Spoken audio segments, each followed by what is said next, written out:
Let's take some big picture here about objective and strategy and think about what we're talking about. What, in fact, should we be thinking about?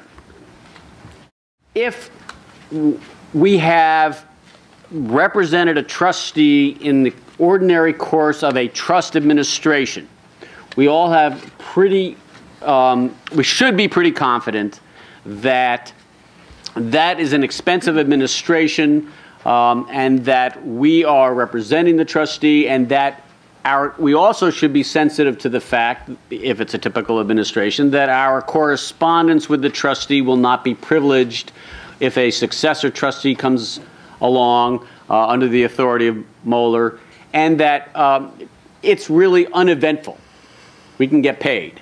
Now, I want to return to something that Dawn said. The first thing we do in an account is also the first thing we ought to do in getting paid, and that is read the trust.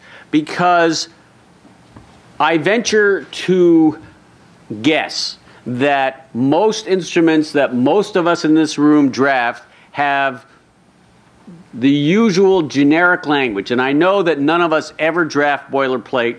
It's always custom and thought over with great thought and care.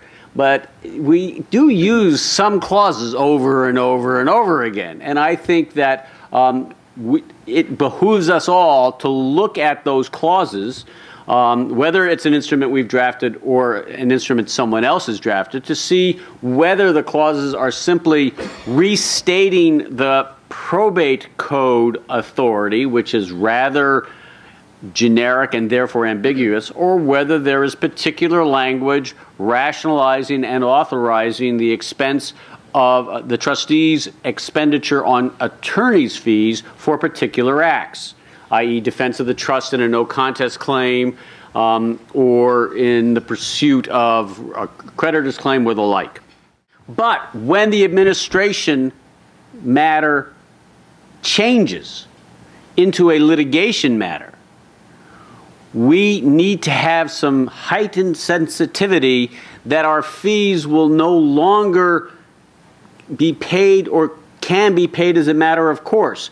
Because one of the challenges in trust litigation is that we are no longer, that the payment of our fees is not solely within the control and discretion of our client. The beneficiaries, who are not our clients, have the right to object to the expenditures made by a trustee, whether it's in an account or just specifically for attorneys, and the beneficiaries have the right to bring that complaint to the judge.